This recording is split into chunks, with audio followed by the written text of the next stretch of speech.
Everyone who loves the MCU knows the story of Captain America. It's the story of District Attorney Grant Garner and his girl sidekick Gail Richards, and together they fight a never-ending battle to thwart the evil plans of their arch-foe, the Scarab. Oh, wait a second. That's not the story of Captain America. That's not the story at all. Regrettably, that is the story of the 1944 Captain America movie serial.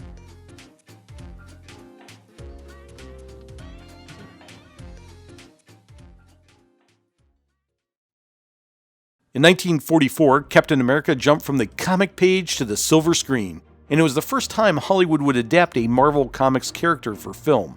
Sort of.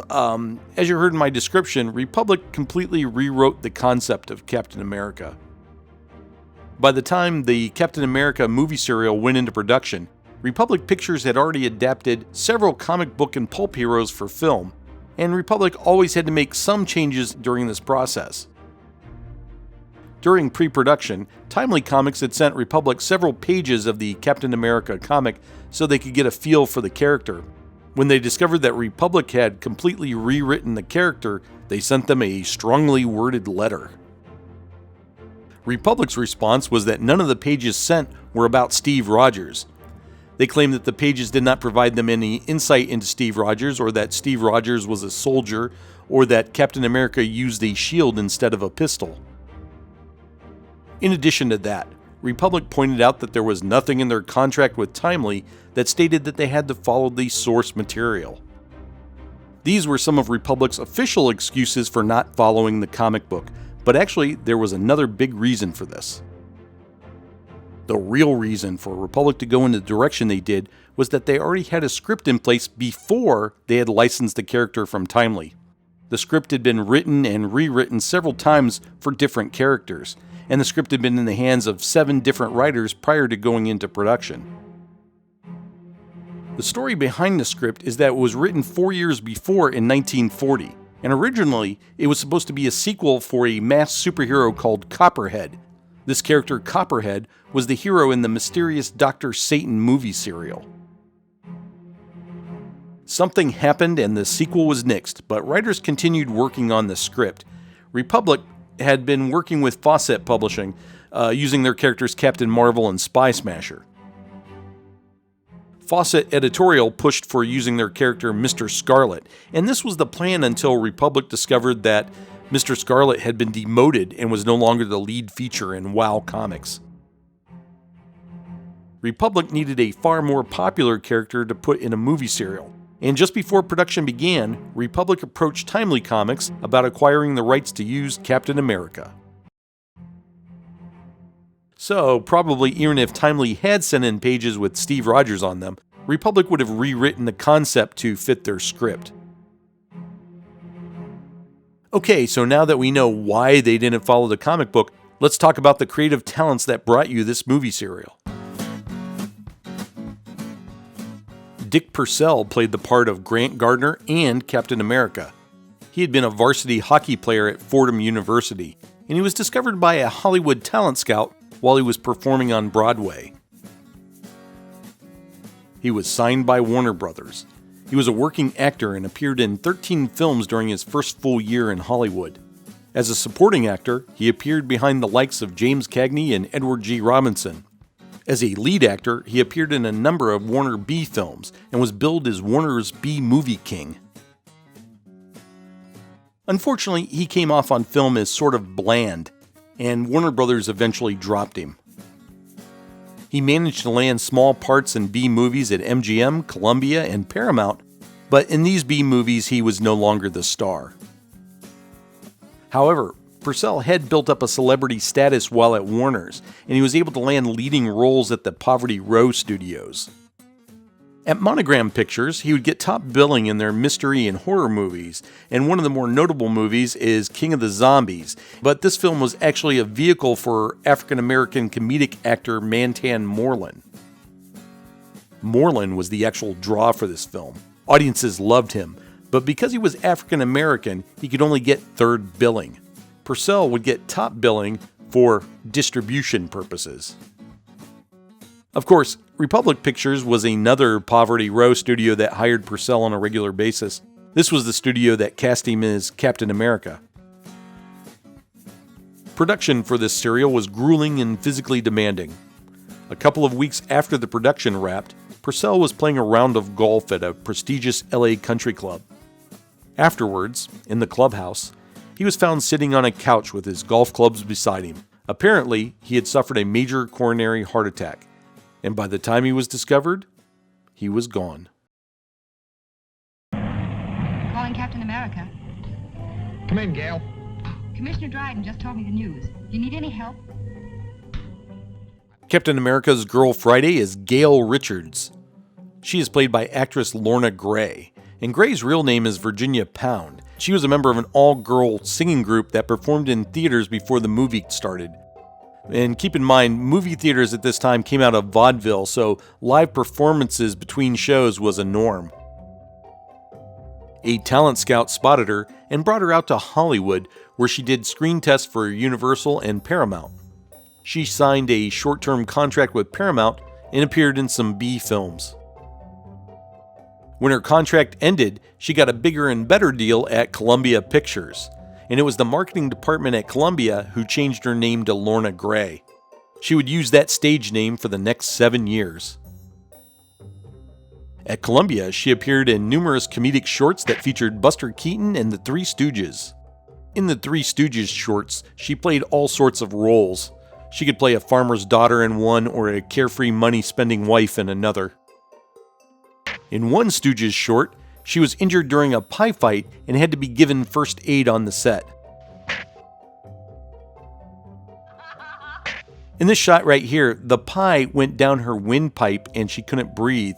They had to actually stop shooting and get her medical attention. Years later, Moe Howard and Larry Fine said that their all-time favorite Three Stooges short that they ever made was You Nasty Spy. And in that short, Gray shined in the role of spy Mata Herring. After her time with the Stooges, she left Columbia and took leading roles at Republic and Monogram, appearing in comedies, mysteries, and westerns. At Republic, she played opposite to John Wayne and Roy Rogers.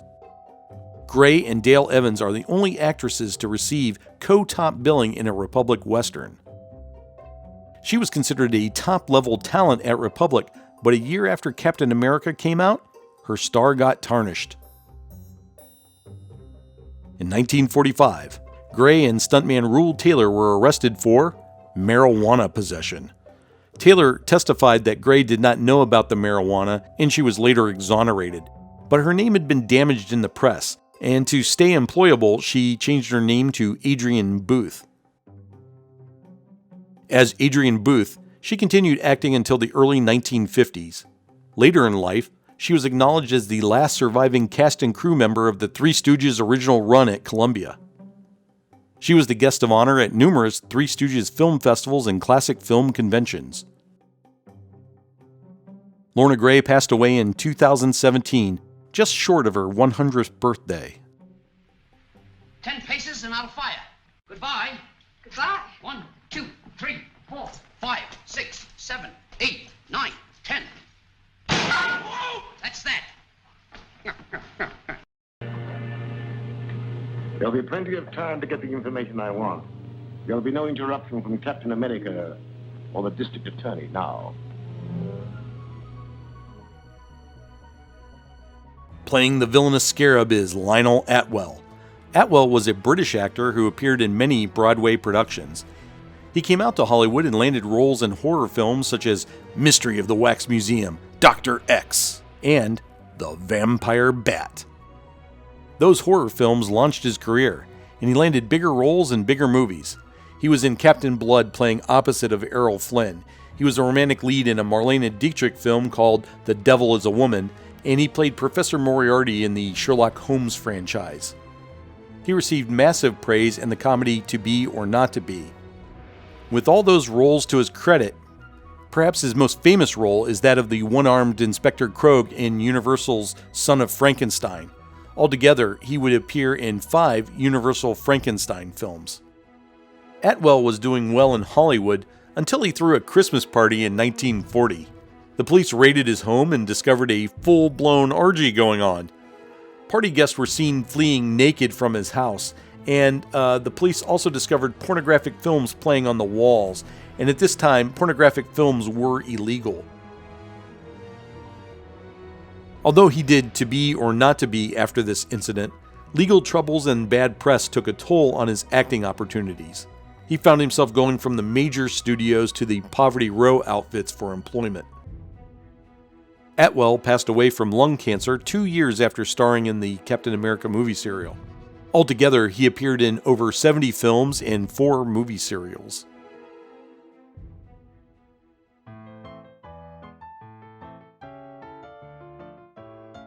As for the directors, the standard operating procedure at Republic was to put 2 directors on a movie serial. John English and Elmer Clifton were chosen to share the directing chores.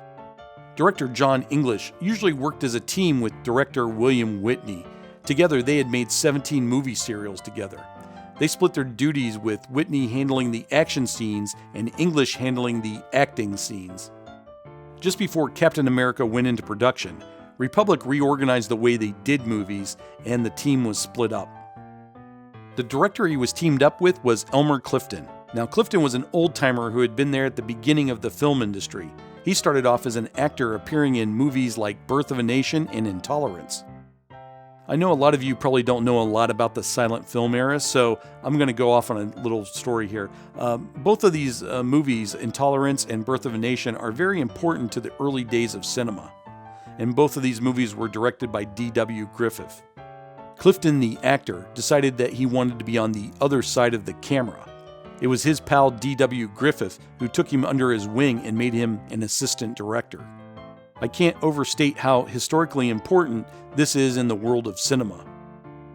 At this time, D.W. Griffith was inventing all the terminology for film directing and camera movement. And we still use these terms today: close-up, wide shot, zoom in, zoom out, truck left, right, ped up, ped down, dolly in, dolly out, and so on. This terminology all comes from Griffith. Griffith directed these huge, massive spectacle films. He would literally have hundreds of actors on the set, and he would have multiple cameras going at the same time. He had to come up with all this terminology so that every camera knew what they were supposed to do. That way, when he got into the editing room, he covered everything that happened, and he didn't have 20 cameras all getting the same shot. Please keep in mind that Griffith didn't necessarily invent these camera moves. Other filmmakers did them before, but Griffith is the guy who sat down and made a catalog of the camera moves and gave them names. Clifton was his assistant when Griffith was coming up with all this terminology.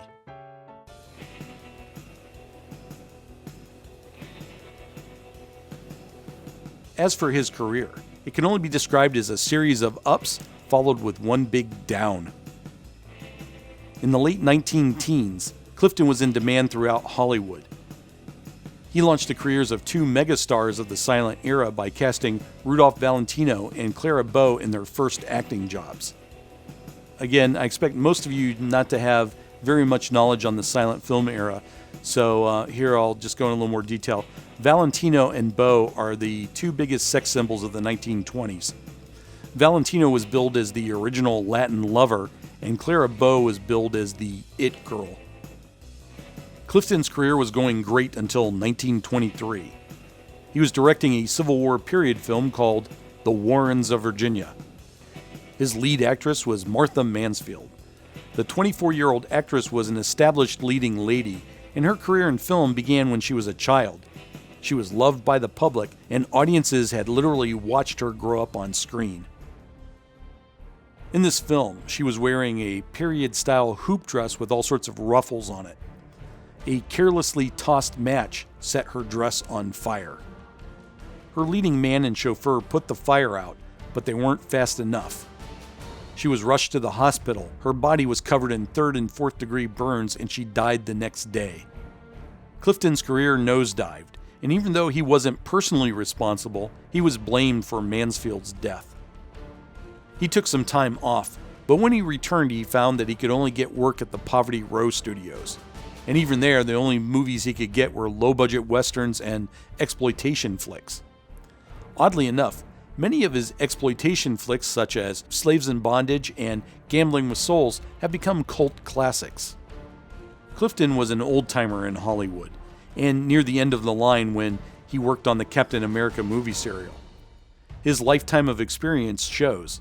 He was a far more refined director than his Poverty Row peers, and you can really see it in this serial.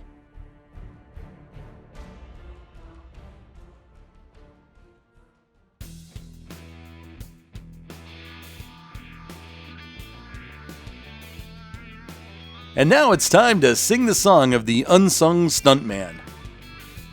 The lead stuntman is Dale Van Sickle. Before coming to Hollywood, Van Sickle was a football player, and he was the very first team All-American player to come out of the University of Florida. And he played right end for the Gators from 1927 to 1929.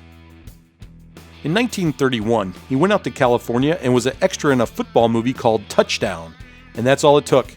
He'd be an extra and a stuntman for the next 40 years. He appeared in hundreds of films, and some of those movies include the Marx Brothers Duck Soup and Alfred Hitchcock's North by Northwest. He also appeared in several Republic movie serials such as Zombies of the Stratosphere and The Adventures of Frank and Jesse James. In television, he found steady work. He was in Bonanza, Adam 12, and The Adventures of Superman, to only name 3. His final film was the Steven Spielberg film Duel. Another stuntman, stunt woman who worked on the Captain America serial is Helen Thurston. I struggled to find a lot of info on her. A lot of her work goes uncredited, but I did find out she was born and raised in Oregon, and she came out to Hollywood in the late 1930s. And for her first movie job, she doubled as Katharine Hepburn in the RKO classic Bringing Up Baby. Being one of the few stunt women in Hollywood at this time, she found a lot of work in the heavily action-packed movie serials. There's photos of her out there training with a bullwhip, and she is probably training for a movie serial called Zorro's Black Whip. And there's also photos of her swinging from vines, and these are probably from a movie serial called Jungle Girl. One notable story about Thurston was that she was hurt on the set of Abbott and Costello Meet Frankenstein. A poorly thought-out stunt of Frankenstein's monster throwing an actress through a window had left 2 actors injured. Actor Glenn Strange, who played the monster, had left the scene with a broken ankle. A few days later, the stunt was reattempted with Lon Chaney standing in for Glenn Strange. Of course, Thurston was the stunt woman who would go through the window on the second attempt. This time, a special candy glass was made for the window. When Thurston went through the window, the candy glass exploded into a tiny shard that cut her and landed into her eyes. She was rushed to the hospital. Everything turned out okay, and she was back at work in no time.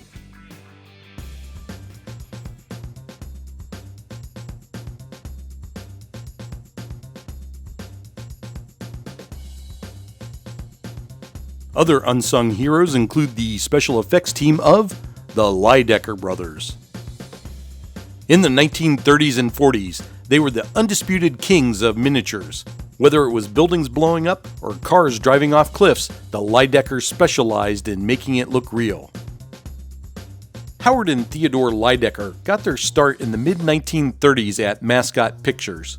Mascot was a struggling Poverty Row studio that eventually merged with other struggling Poverty Row studios to form Republic Pictures. The Lydeckers had a workspace in the back of the Republic studio lot, and it was there where they created all these wonderful props and miniatures. They were nominated for Best Visual Effects Oscars in 1941 and 1943. After the studio system crashed, the Lydeckers found themselves in huge demand for television. Their later credits include Lost in Space and Voyage to the Bottom of the Sea. The impressiveness of their effects for Captain America came at a price. This serial was the most expensive movie serial Republic ever produced. However, a bigger budget doesn't necessarily mean a bigger return. Captain America underperformed at the box office, and this would turn Republic off from any future comic book-based serials.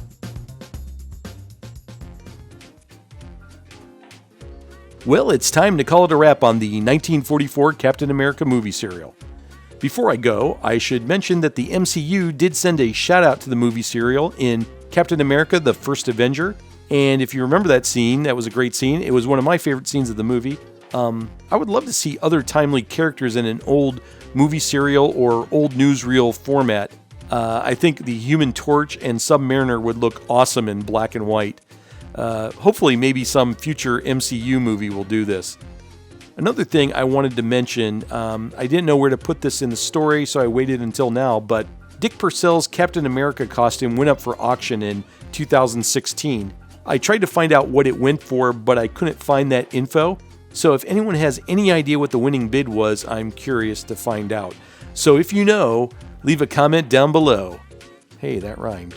I wasn't supposed to. Okay, anyway, if you're interested in watching the serial, you can find the complete Captain America serial on YouTube and other streaming services.